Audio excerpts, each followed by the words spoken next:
In a quiet corner of Kanto, far from the bustling cities and noisy gyms, the world was calm. The sun cast a golden glow over swaying fields of tall grass. A gentle breeze whispered through the wildflowers, carrying the faint scent of pecha berries and earth.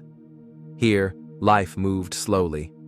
A small brown Pokémon with big, curious eyes peeked out from behind a rock. Cubone, the lonely Pokémon.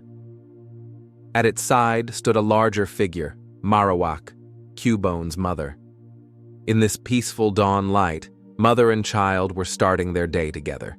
It was a scene of tender serenity, a soft tableau of love nestled in nature's embrace, setting a cozy tone as gentle as a lullaby for what was to come.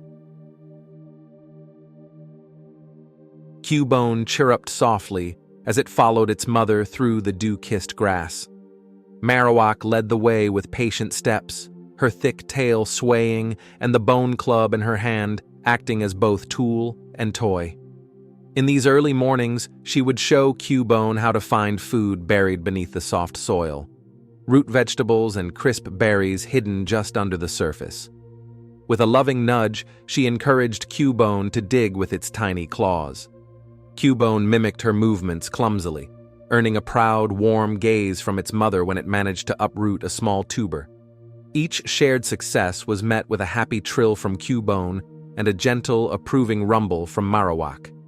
Their bond was woven in these simple routines, foraging together, learning the rhythms of the wild, and trusting one another completely.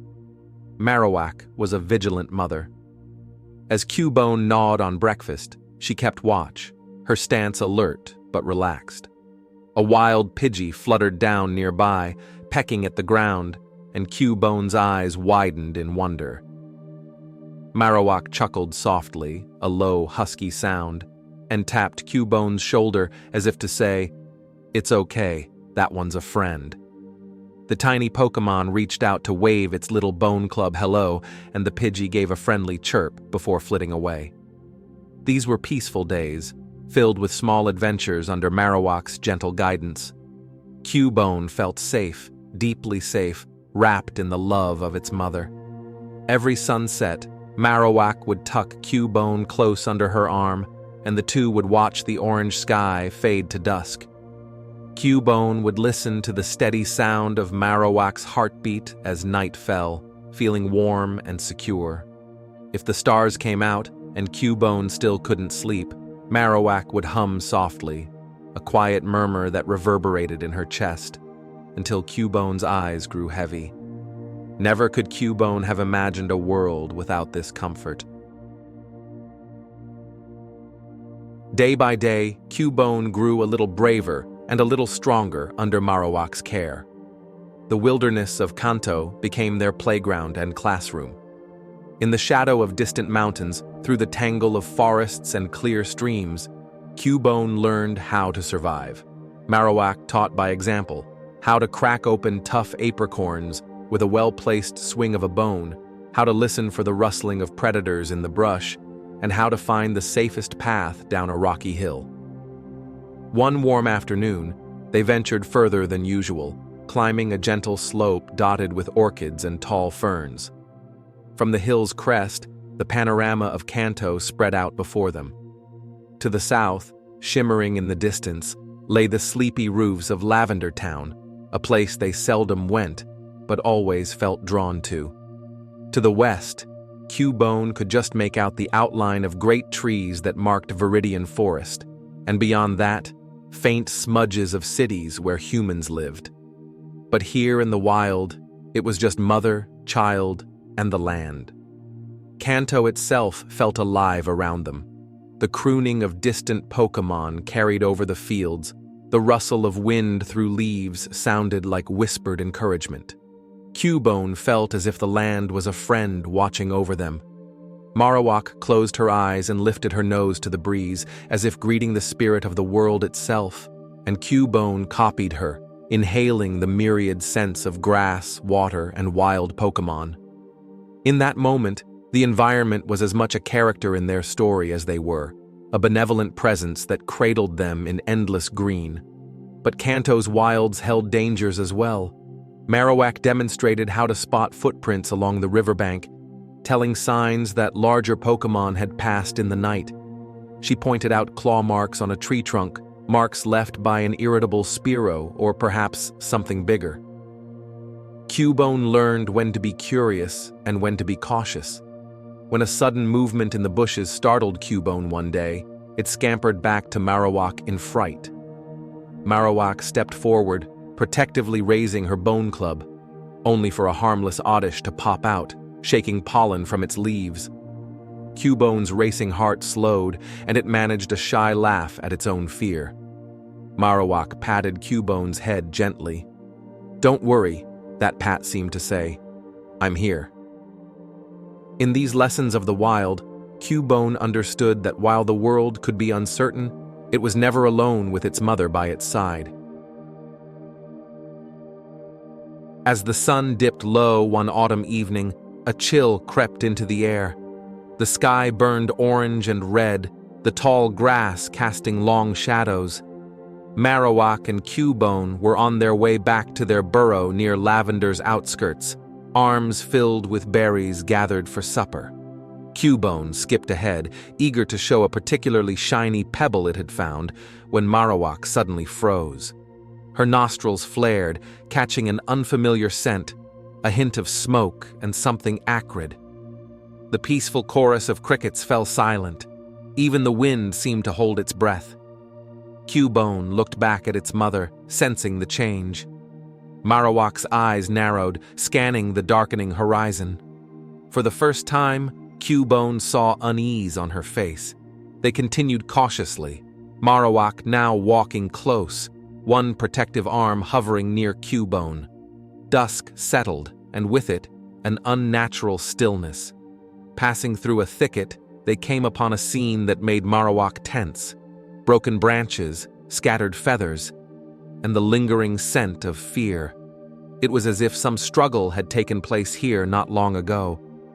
Cubone whimpered, pressing against its mother's leg. Marowak knelt and gently urged Cubone into the shadows of a hollow log. "Stay hidden," her urgent gestures insisted. Cubone's heart pounded as it squeezed into the log's darkness. Through the small gap, it watched Marowak step forward alone, bone club at the ready. The last light of day glinted off the skull helmet-like structure on Marowak's head, and Cubone had never seen her look so alert, so fierce. From beyond a stand of trees came low voices, human voices, rough and excited. Cubone didn't understand their words, but it understood the tone. Menace. Marowak growled a warning into the twilight, a sound that said whoever was out there should keep their distance. In reply came cruel laughter. The bushes parted, and out stepped figures in dark uniforms emblazoned with a red R, Team Rocket. They were poachers, members of a villainous group infamous for capturing wild Pokémon for profit. One held a sack that wriggled with terrified Pokémon inside. Cubone could hear the muffled cries of a Sandshrew and a Mankey among others. The other grunts spread out, their hungry eyes falling upon Marowak. "That's the one of them snarled. "A Marowak and a Cubone. Their skulls will fetch a fortune." Cubone trembled inside its hiding spot, confusion and fear building. Why were these humans so cruel? Marowak stood firm between Team Rocket and where Cubone was concealed, planting her feet in the dirt.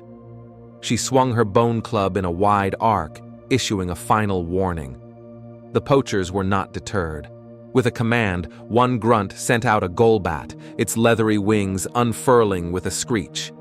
Another unleashed a hulking Raticate with bared fangs. They lunged at Marowak together. Marowak met them head-on with a fierce cry, club striking the air. The battle was swift and chaotic. Golbat diving with fangs bared, Raticate circling to flank her. Marowak landed a solid hit on the Raticate, sending it reeling, but the Golbat was too quick. It swooped around and sank its teeth into Marowak's shoulder. She roared in pain, but did not fall. Cubone, watching in horror, clutched the log's edges so tightly its tiny hands ached. It wanted to rush out, to help its mother somehow, but fear paralyzed its limbs. More Team Rocket Pokémon joined the fray. A coughing billowed noxious gas that stung Marowak's eyes. A Machop delivered heavy blows. For every enemy Marowak struck down, another took its place. Cubone's mother fought with relentless courage, driven by one instinct: to protect her child at all costs. She was outnumbered and weary, yet she refused to back down. Finally, as Marowak panted, weakened by poison and wounds, one of the grunts drew a cruel-looking device, a long pole with a looped wire. With a vicious thrust, he ensnared Marowak's neck. Marowak choked, dropping to one knee as the device tightened. The remaining Pokémon seized the moment. Raticate and Machop struck together in a brutal tandem. Marowak let out a piercing, anguished cry that echoed into the night as she collapsed to the ground. Cubone's eyes went wide. It felt a scream rise in its throat, but no sound came out, only a silent, soul-tearing agony. It watched its brave mother fall, her body limp in the dirt. The grunts whooped in victory. They approached cautiously, prodding Marowak. She did not move. Satisfied, one began to pry at the large bone helmet on Marowak's head, intent on claiming the skull. Cubone could watch no more. Tears streaming down its face, it turned and fled into the darkness, heart shattering with each step. Behind it, Marowak's final cry seemed to hang in the air, a ghostly echo that chased Cubone as it ran and ran, the world now a blur of tears and shadows. Cubone ran until its small legs gave out. By the time it stopped, the once familiar wilderness felt alien and cold. Night had deepened. The crescent moon offered little light. Cubone found itself on a rocky hill overlooking Lavender Town. Below, the few lights of the town flickered like lonely stars on Earth. Exhaustion and grief caught up all at once. Cubone collapsed to its knees in the grass, chest heaving with sobs that finally found voice. The sound that came forth was unlike any cry Cubone had made before, a hollow, haunting wail that resonated painfully in the silence. It was the pure expression of heartbreak, the child calling out for the mother who would never answer again. Alone under the vast sky, Cubone continued to cry. The night absorbed its sorrow, carrying the forlorn sound across the empty fields. Inside the skull helmet now resting atop Cubone's head, the very skull of its lost mother, each cry echoed and was distorted into a sad, mournful melody. The melody was soft and eerie, almost like a lullaby of despair. High on that hill, the lonely Pokémon's grief poured out into the darkness. The tears streaming from Cubone's eyes ran down the inside of the skull mask, leaving damp trails on the bone. Over time, those tear stains would forever mark the face of the skull it wore. Hours passed, and Cubone's wails slowly quieted to whimpers, then silence. The night around it was still, almost as if the world was holding its breath in respect for the tragedy that had unfolded. The stars above provided faint light, and in that dim glow, Cubone sat hunched and shivering, clutching its small bone club for comfort. It was so very quiet now, and quiet could be dangerous.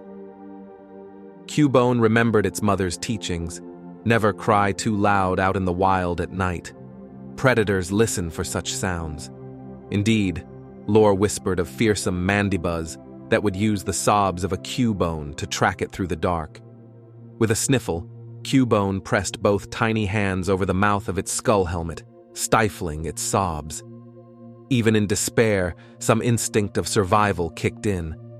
If it wanted to live, it had to endure this night. The lonely Pokémon curled up at the base of a solitary oran berry tree, trying to find some warmth in the memory of its mother's embrace. How different this night was from all nights before. No steady heartbeat of Marowak to lull it to sleep, no protective arm draped over it.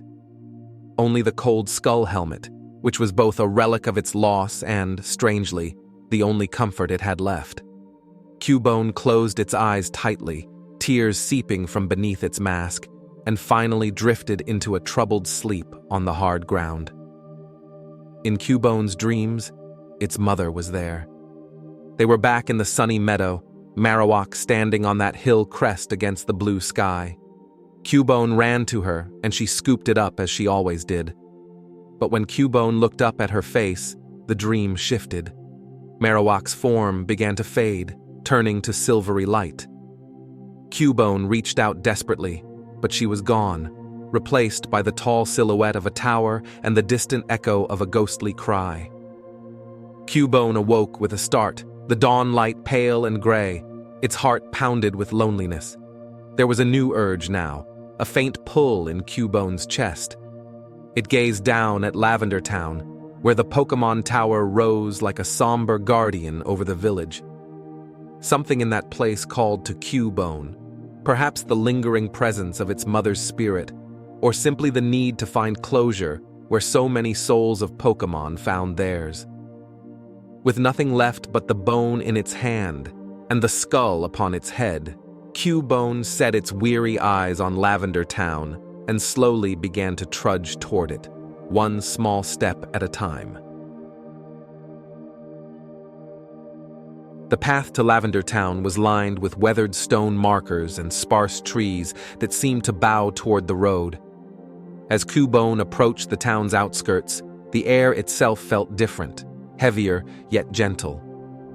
Lavender Town was known for its aura of spirits and solace, a place where the living and departed shared a respectful silence. The morning sky was overcast, casting a soft violet hue over the rooftops. Cubone passed by a sign at the town's entrance and a small field of lavender flowers swaying quietly. The scent was calming, almost like an embrace from the town itself, welcoming a grieving soul. The streets were nearly empty at this early hour. A couple of townsfolk moved about slowly, each wearing a subdued smile and carrying fresh flowers, likely on their way to Pokémon Tower to pay respects. They noticed the tiny Cubone wandering in. Some exchanged sad, knowing glances. Lavender Town residents were familiar with sorrow. They could recognize a heartbroken Pokémon when they saw one. One elderly man in a warm sweater paused on his walk, watching Cubone shuffle by with head down. He clutched a small bouquet of wildflowers in gnarled hands and whispered, "Poor thing, another lost soul." Though Cubone did not lift its gaze, it felt the gentle regard around it. Even the town's quiet sympathy was palpable. At the center of Lavender Town stood the Pokémon Tower, an ancient multi-story pagoda-like structure. Its wooden eaves and bells chimed softly in the breeze. This tower was a cemetery and memorial. Inside, countless Pokémon were laid to rest and honored. Cubone approached the steps of the tower, drawn by an invisible thread of emotion. With each step up the stone staircase, Cubone's heart thumped louder. Part of it was fear. The tower had an eerie reputation, but another part was hope. Maybe, just maybe, Mother is here. The massive wooden doors were slightly ajar, open for visitors early in the day. Inside, the Pokémon Tower was dim and hushed. Tall memorial stones stood in rows, and the air smelled of incense and old wood. Lavender candles flickered on altars, their flames dancing like ghostly will-o-wisps. Cubone hesitated near the entrance, suddenly unsure. It had come here on impulse, guided by grief. But now that it was here, what was it to do? Its tiny claws clenched around the fabric of a mourner's cloth hung by the door, and it looked up the looming interior. High above, near the ceilings of the upper floors, Cubone thought it saw something drift. A pale shape, here 1 second and gone the next. A chill ran down its spine. Summoning courage, Cubone stepped further in. The first floor was mostly empty at this hour. Only a few channelers, the spiritual caretakers of the tower, moved about, softly chanting prayers for the departed. They paid little mind to Cubone. Stray Pokémon often came to the tower seeking solace. In the silence, Cubone's footsteps echoed softly on the wooden floor. With each shrine it passed, with each carved headstone bearing names of loved Pokémon, Cubone felt a kinship with the sorrow preserved in these walls. This was a house of grief, but also of love, of remembrance. As Cubone wandered deeper between the memorials, it felt a familiar presence, or perhaps a wish so strong it felt real. It was as if Marowak's spirit was nearby, watching. Cubone followed that feeling to the base of a staircase that spiraled upward. However, before it could climb, a sudden wave of cold air swept through the corridor. The candles flickered out, one by one, plunging the hall into semi-darkness. Cubone froze, heart hammering. In the dim corner of the room, a formless spectral silhouette emerged, eyes glowing a soft blue. Cubone recognized the essence immediately. It was the presence of a Pokémon spirit, a ghost. Could it be? A gentle moan filled the air, a sound of longing and sadness.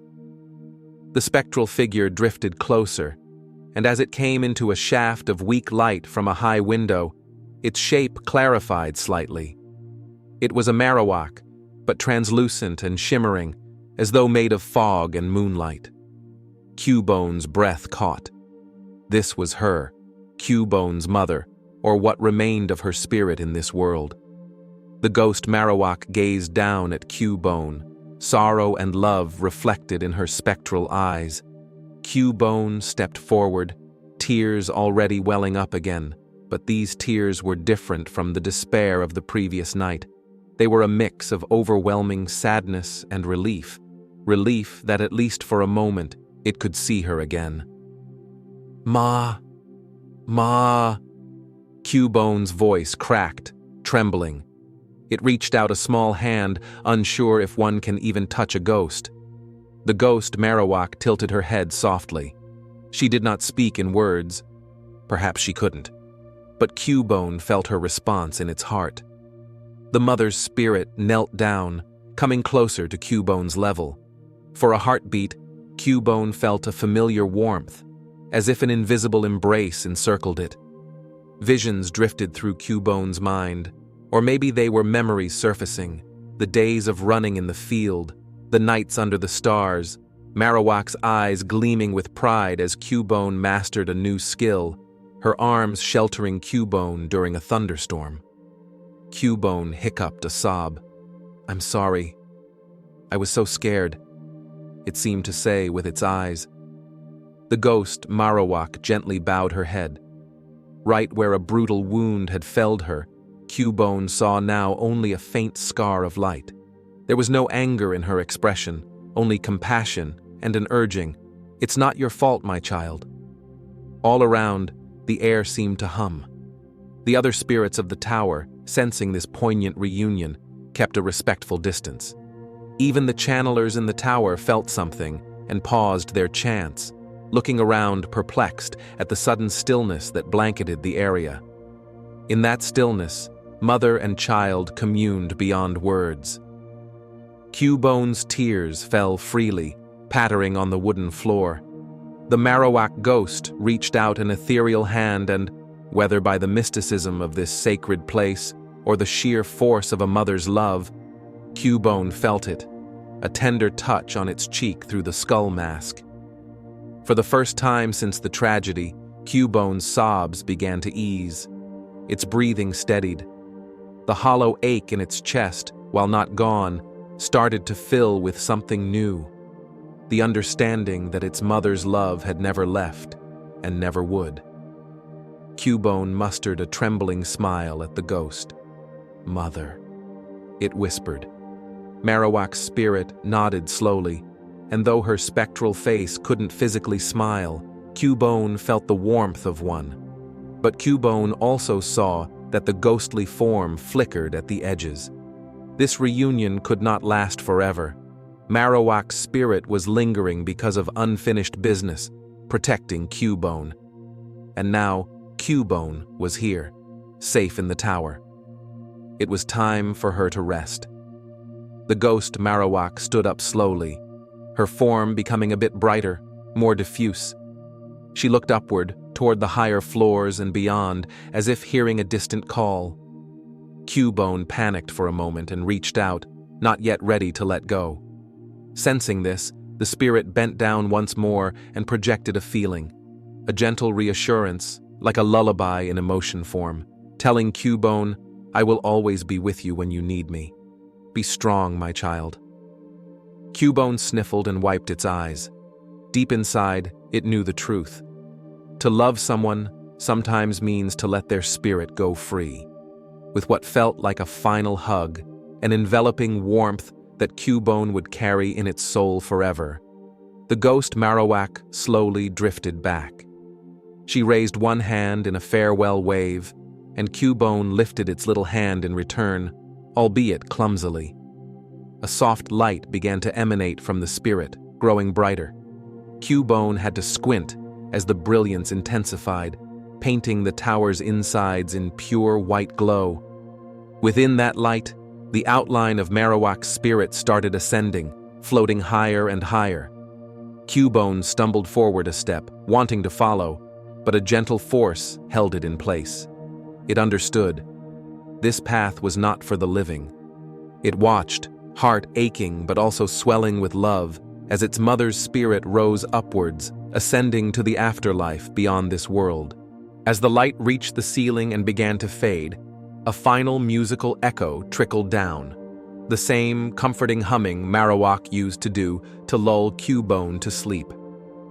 Hearing that, Cubone closed its eyes. When it opened them again, the spirit was gone. The only sound was the soft creaking of the tower's wooden beams. Cubone stood there silently for a long moment, processing the heavy mixture of grief and peace. It was painful to say goodbye, but the despair was no longer overwhelming. In its place, a tender sadness and the knowledge that its mother's love would forever live on in Cubone's heart took root. Cubone wiped away the last of its tears and took a deep, steady breath. Somehow, the air felt lighter now, and the darkness of the tower less oppressing. Cubone could sense that its mother's spirit was truly at peace, and she wanted Cubone to find peace too. Cubone left Pokémon Tower quietly, stepping back out into the Lavender Town morning. The heavy clouds had begun to part, and gentle rays of sunlight spilled over the town, painting the lavender fields in gold. It felt symbolic, as if the sky itself acknowledged that a dark night had passed and a new day was beginning. Cubone stood on the tower's steps for a moment, looking up at the sky where its mother's spirit had gone. It clutched the bone club to its chest, pressing it against the skull helmet on its head in a pose of resolve. "Thank you. Goodbye. I love you," it murmured, the words tiny and lost in the breeze, but meaningful nonetheless. At that moment, footsteps sounded on the path below. The elderly man with the wildflower bouquet, Mr. Fuji, the town's kind caretaker of orphaned Pokémon, had been waiting, respectfully giving Cubone its space. He approached slowly, kneeling a short distance away so as not to startle the little Pokémon. Mr. Fuji had tears in his own eyes, having sensed what transpired in the tower. With a gentle smile, he set down the bouquet of flowers at Cubone's feet. The blooms were the color of sunrise. Cubone looked at them, then up at the man. There was kindness radiating from him, not unlike the warmth of the sun now touching Cubone's skin. The old man spoke softly, his voice warm like a grandfather's. "You're not alone anymore, little one." He extended a hand, not to grab or force, but an invitation.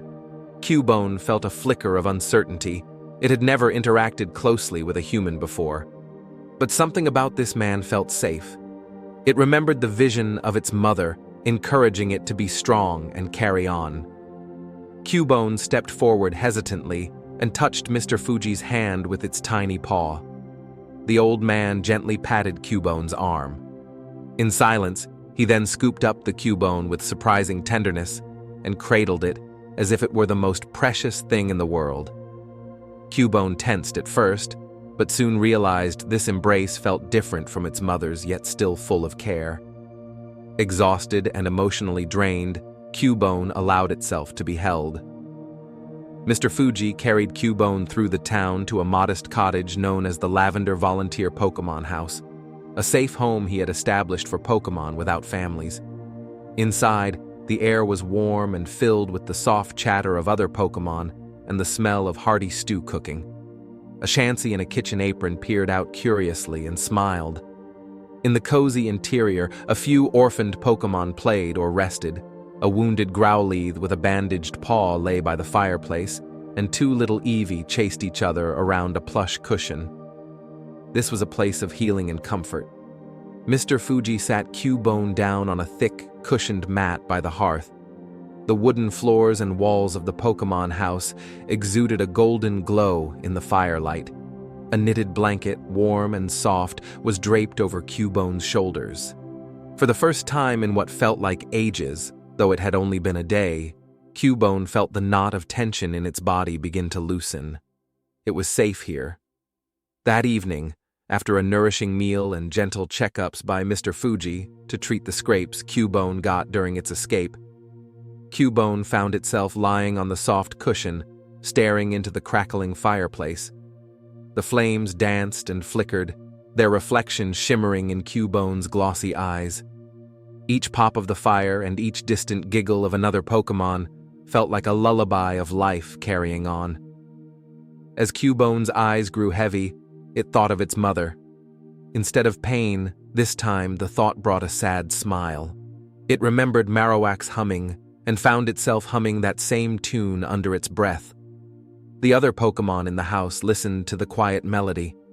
It was melancholic, yet comforting. The sad melody of Cubone's cries that once echoed in loneliness now turned into a gentle song of remembrance. In that moment, Cubone realized how far it had come.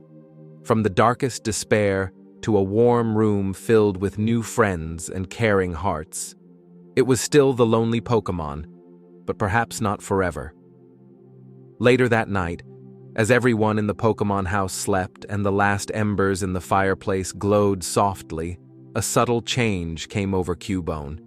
It had been clutching its bone club even in sleep, the skull helmet snug on its head.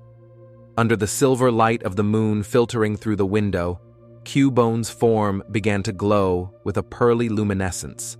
Evolution was stirring, not born from battle or training, but from emotional growth and acceptance. Some say that a Cubone will only evolve once it has come to terms with the loss of its mother, when its loneliness is finally overcome by the strength in its heart. And so, in the hush of that cozy room, Cubone started to change. Its body glimmered and gently grew, the light waking no one as it was soft as a whisper. Cubone rose to its feet, half-conscious in a dreamlike state amid the evolution. The skull on its head fused seamlessly, becoming part of a new visage. Its limbs lengthened slightly, and the bone club it held felt lighter in its grasp as new power flowed through. When the glow subsided, Marowak stood where Cubone had been. The newly evolved Marowak looked down at its hands, flexing them slowly. It touched the skull helmet. No, not a helmet now, but its own grown bone head. Cubone had not lost the skull. It had become one with it, carrying its mother's legacy now as part of itself. In the quiet, Marowak felt an overwhelming calm. It walked to the window and gazed up at the moon. The world outside was the same, yet Marowak felt different, stronger, more hopeful. It was as if its mother's courage now lived within its own heart. Marowak closed its eyes and felt a gentle night breeze. For a moment, it fancied the breeze carried a familiar scent, the slightest hint of Marowak's mother, or maybe just the lavender fields outside. Either way, Marowak felt at peace.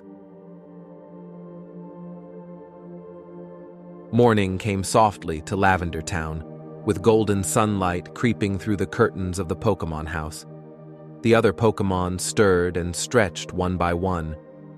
Mr. Fuji opened the front door to let in the crisp air and was surprised to see a Marowak quietly sweeping the front step with a broom, albeit a bit awkwardly, as it was more used to swinging a club than a broom. He recognized the gentle demeanor immediately. "Cubone? No, you're Marowak now, aren't you?" he said kindly. Marowak turned to him and nodded. In its eyes, Mr. Fuji saw gratitude. The old man's face lit up with pride and affection, as if he were watching a child graduate. The other Pokémon gathered around the doorway, marveling at their friend's transformation. The two young Eevee chirped excitedly and bounded in circles around Marowak's feet. The once timid Cubone was now a quiet, strong presence among them, almost like an elder sibling. Marowak set aside the broom and stepped out into the sunlight. It felt the warmth on its brown skin and the weight of its trusty bone club in hand, a familiar comfort. Looking out over Lavender Town, Marowak saw the Pokémon Tower rising in the distance. A gentle breeze made the chimes on the tower ring out softly. Marowak closed its eyes and listened.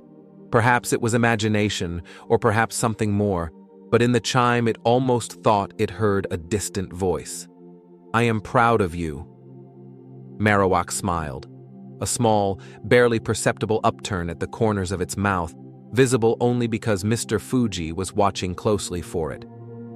That day, Marowak helped Mr. Fuji tend to the other Pokémon.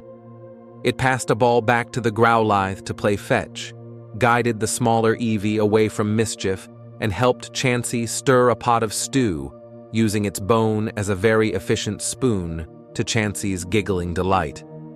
These simple acts of kindness were healing for Marowak. With each one, it felt less alone, as though its heart was expanding to make room for new family. The pain of loss would never fully disappear, but it had become a part of Marowak's strength rather than just a wound. As evening fell, Marowak stood at the edge of town where the fields begin, looking out toward that hill where it last saw its mother alive. Fireflies were beginning to emerge, blinking among the lavender flowers. Marowak remembered Cubone's nights in those fields, the fear and loneliness. It looked up at the sky where the first stars appeared. In one swift motion, Marowak raised its bone club and swung it gracefully through the air, performing the practice strikes its mother had taught it, now with more skill and confidence. It was a silent promise, to live on bravely, to honor her memory with every swing, every step. Mr. Fuji watched from a short distance, leaning on his cane as Marowak finished its little ritual and lowered the club. The old man approached with a small lantern in hand to light the way home. "Your mother would be very proud," he said softly. Marowak turned to him, meeting his gaze.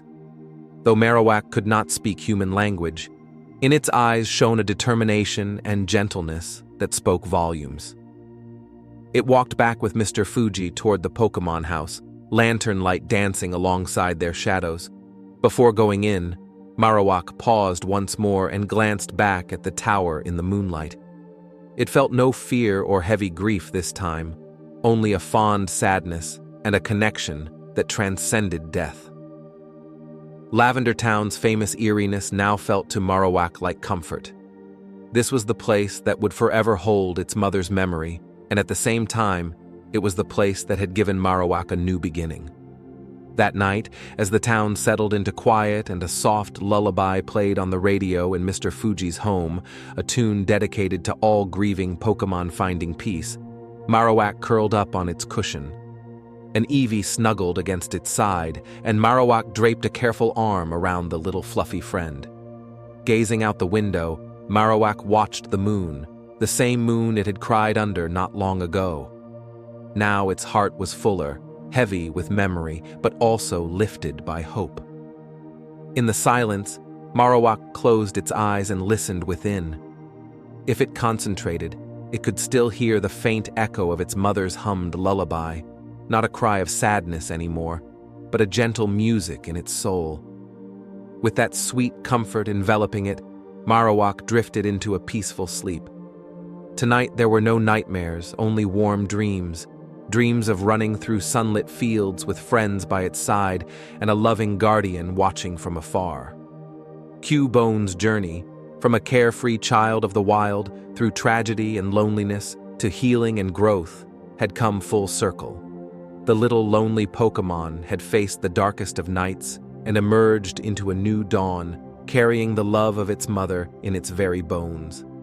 And as it slept safe and sound, one could almost imagine a radiant Marowak spirit standing guard nearby, smiling proudly before finally fading into the stars. The long lullaby of Cubone's sorrow had at last found its gentle end, and a hopeful melody of tomorrow was just beginning.